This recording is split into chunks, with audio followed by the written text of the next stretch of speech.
요즘 거진 영화를 다시 보니 감동과 새롭네요. 청명곰의 시각에 특히 관심이 생겼어요. 청명곰은 장인이라도 할 수 있죠. 400년의 역사뿐만 아니라 연금으로서 권력, 싸움, 감정, 원한의 강호에 휩쓸릴 운명이죠. 욕망과 명예, 자유를 담은 기호적 상징이기도 해요. 그래서 맥락을 정리했어요. 청명곰을 따라 다시 신비한 무협 세계를 구경했어요.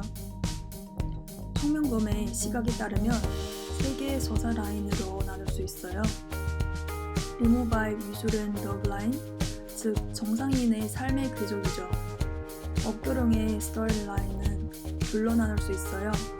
운명선과 감정선, 즉 정신층인 추구이자 육체층인 체험이죠. 일단 리모바의 미술은 라인. 다른 사람들은 이상하지 않을지 모르겠지만 저는 서로 좋아하지만 이미 오래전 약혼 종이 한 장 때문에 감정을 인정할 수 없다니 그 힘은 그렇게 강할까? 그것은 법률적 효력이 있을까? 사회적 여론을 주도할 수 있을까? 아니면 개인의 심리 작용일까요? 청명검으로 저는 리모바이 받은 사상적 속박은 두 방면에서 있는 것 같아요. 강호라는 것은 문학에서 강호에 높은 자위가 있는 사람은 일반적으로 덕막이 높고 절세의 무공을 가지고 있어요. 이름난 병기는 전국 억새처럼 신분과 권력이 욕망을 상징한 거예요. 그래서 강호 사람들은 리모바이에게 정의를 주장하라고 했어요. 청명검이 리모바이 소유가 아니더라도 강호 사람들이 모여 사회자 한 사람을 추천하고 혹은 함께 누군가를 대할 거예요. 마치 취성로에서 제일 먼저 나와 말하는 철관의 미 상황처럼, 혹은 천육팔부 집현장에서 강호 사람들이 교봉을 대한 것처럼, 애촌 도령기 중 광명정에서 명교에 대한 것 같아요. 아이러니하게도 리모바이 억교령에게 정파, 건법, 청명금은 모두 호명이고 모든 것은 사람의 심리 작용이라고 가르쳤어요. 그는 강호에 피 맺힌 원한이 가득한 것을 알고 한 사람이 기다리는 것도 알고 있어요. 자기는 그래도 그걸 포기하기가 아깝 것 같아요. 청명금을 잃어버리고서야 비로소 그것에 대한 미련을 인정했죠. 저는 여기 단지 검 자체에 연연할 뿐 아니라 리모바이 사진의 속마음을 알아차린 것이죠. 다른 면의 속박, 도교 사회에 뛰어드는 사상, 그리고 제자를 받아들여 전성된 관념도 리모바이의 감정 추구를 가로막히는 것 같아요.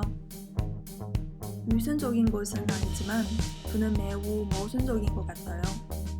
청나라 때 무당산에 정렬도가 들어왔어요. 정렬도는 결혼할 수 있고 장천사의 일맥은 바로 자손들이 물려받은 것이에요. 그래서 객관적으로 리모바이는 장가할 수 있어요. 그리고 도교는 도법 자윤을 주장하는데 리모바이는 천성을 억누르고 있는 것 같아요. 도교는 내 명은 하늘이 아닌 내가 정한다 라고 주장했어요. 원래 이 말은 정제한 약을 먹는 것으로 몸을 튼튼하게 하고 소명은 하늘에 달리지 않는다는 뜻이에요. 이후에는 몸 자체만 아니라 운명도 이어졌어요. 결혼 증서는 정이 한 겹처럼 보이지만 리모바이처럼 꼬이는 사람에게는 돌파의 장애가 정이 한 장일까요? 제가 청명검으로서 보기에도 소저해요. 당초 리모바이 테데인에게 청명검을 선물하고 강호를 떠나기로 한 것은 유수령과 함께 시골로 내려가 전문 생활하기로 했다는 것은 암시한 것이에요. 검을 베이징에 도착해 테데인은 검을 선물했다는 암시와 그 사람의 감정을 설파했죠. 유수령은 사실이 상대방이 생각하는 것처럼 그렇게 하지 않다고 말했어요. 정말 그렇게 생각할까요? 저는 유수령가 확실히 그렇게 생각한다고 추측해요. 유수령은 억교령에게 자유에 대한 원하지만 느껴본 적이 없다고 얘기했어요. 유수련의 언행과 언건한 걸음걸이를 보면 충고스럽고 성질하며 상시에 업근하는 일을 하고 싶지도 않다는 것을 알 수 있죠. 심지어 리모바에 이례적으로 여제자를 받으린다고 해도 유수련이 긴장도 화를 내지도 않았어요. 유수련은 주로 육아 사장의 교화 속박을 받는 것 같아요. 사실 고대에는 이혼 재혼을 금지하는 법이 없어요. 신한 시대에는 여성이 재혼하는 것도 보통 일이죠. 그러나 6대 왕들이 허장을 제청하고 명사의 시문이 칭찬하며 후기에 점차 국가 아이디올로지 사회 분위기 형성되었어요. 진시황 때부터 정절을 권했고 하청의 과부를 위해 패칭대를 쌓았어요. 육아 경전, 예기, 요괴, 율녀전도 있어요. 얼마나 많은 사람들이 청춘을 맞추었을까요? 고금도서 진성에 근거하여 집계해서 주부터 어대까지 정절의 율녀는 92명 써요. 청대에 이르러 안휴성 효령변에만 2200명이었어 표창을 받은 정절 여성은 100만 명이 이른 거예요.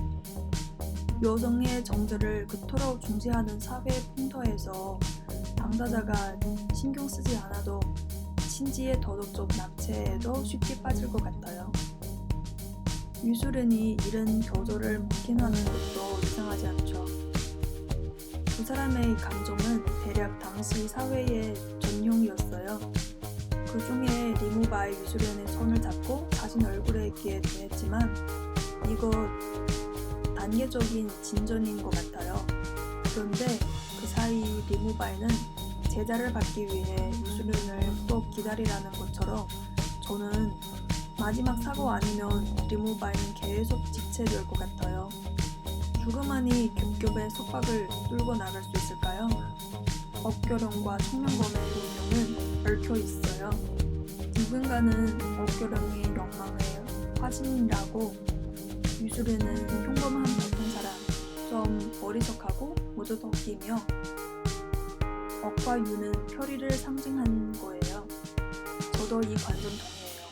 한편 정신 측면서부터 보면 억교령과 유수련은 첫 만남에서 자유, 재미, 향응을 청명검을 통해 얘기했어요.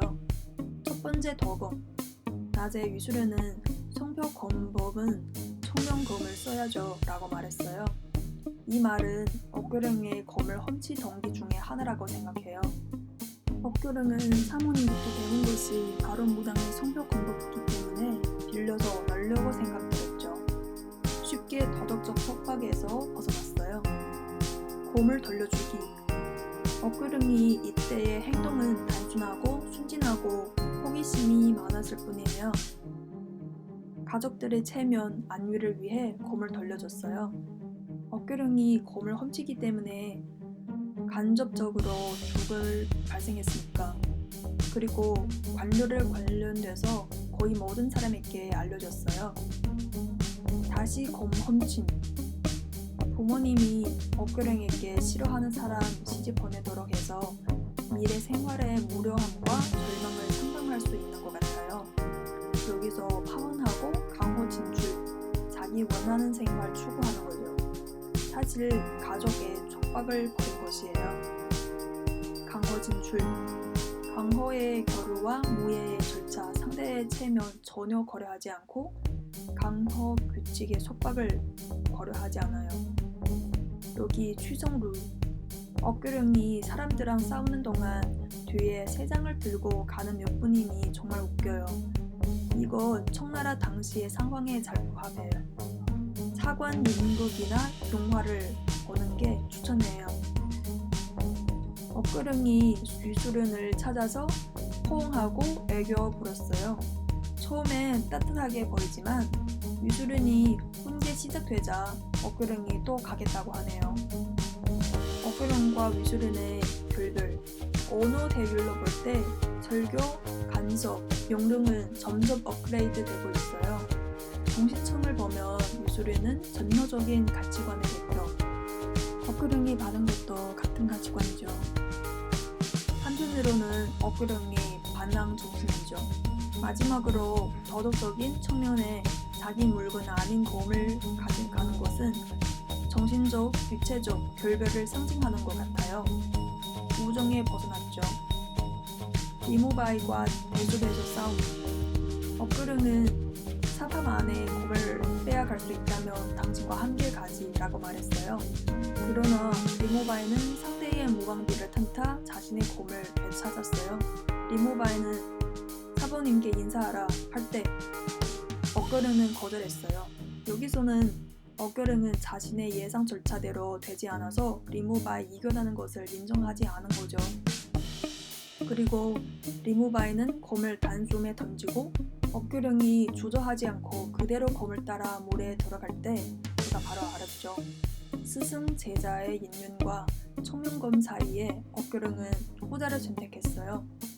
그러면 당장의 스승을 모시더라도 엇그릉의 신성은 간섭에 불과하는 것 같아요. 이향의 중독부. 정신은 말지 않은 상태. 원하는 게 나야 검이야 라고 상대방에게 물어보는 것이지만 손에 검을 꼭 쥐고 있는 엇그릉이 분명한 것은 정욕과 청명검 사이에서 역시 후자를 선택했어요.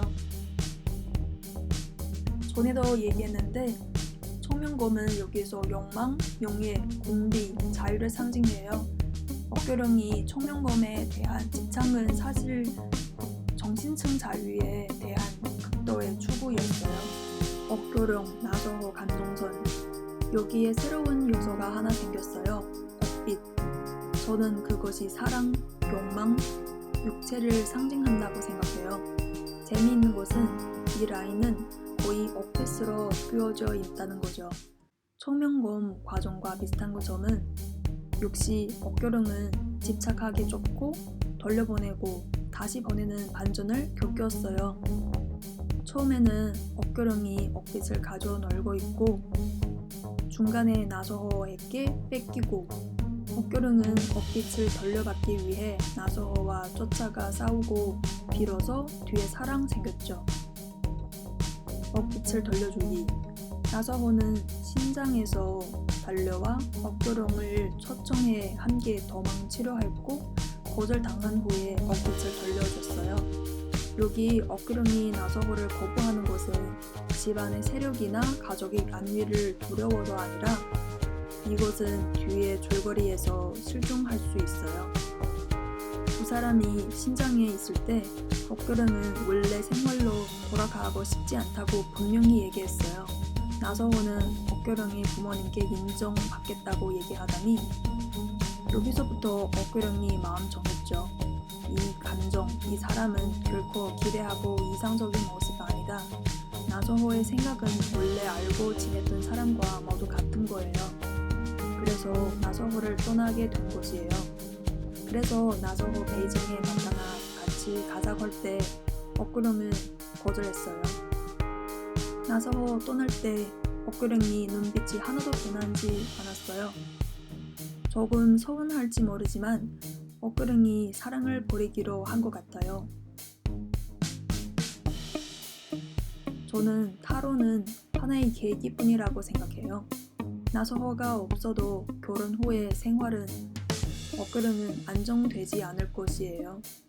엇그릉은 성격이 반항적이기 때문에 애초 재미삼아 명금을 훔친 것처럼 엇그릉의 눈에는 규칙 단지 가쇠일 뿐이에요.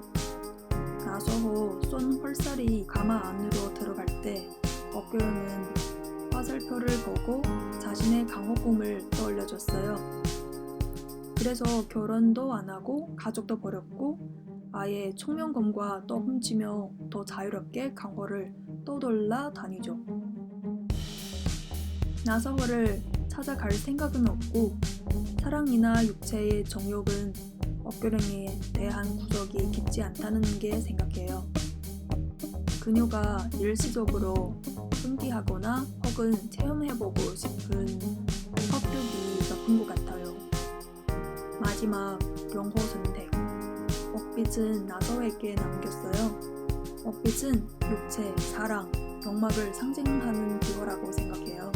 역시 나서호는 마음속으로 추구했던 같이 구인 득인, 어그릉이 추구하는 바는 정반대였어요.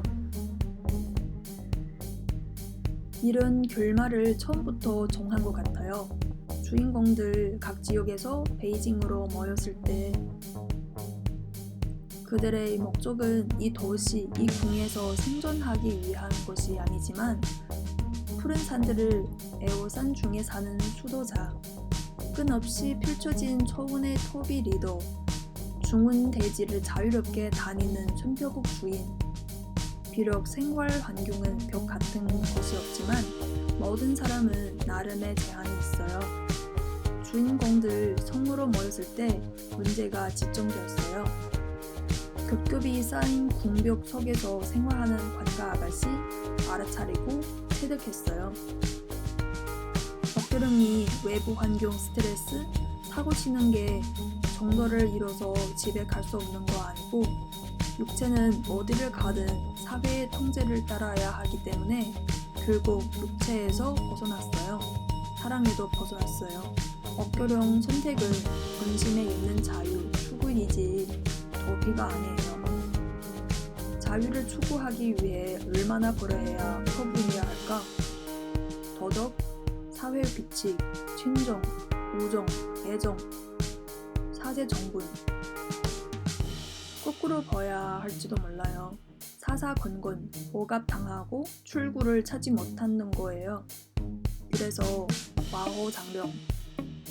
한층 강호에서 재주를 드러내지 않고 숨어 사는 인재. 한층 중국 사람의 관념, 중령 리더. 좌익과 우익의 어느 한쪽에 치우치지 않고 중도를 건다. 한층 리무바의 말대로 호랑이와 용은 무림에 웅크리고 숨어 있지만 우리들의 감정도 마찬가지야. 양날의 검처럼 인간의 관계도 위험한 부분이 숨어 있는 거야. 한층 사회 전반의 분위기가 인간성을 구속하고 규칙은 사상을 억압하고 엎드려서 발톱을 감추고 능력을 감추고 욕망을 억제하며 명령에 순응하여 다른 생각은 하지 말고 그려준 네모 안에만 있는 게 사회 분위기죠.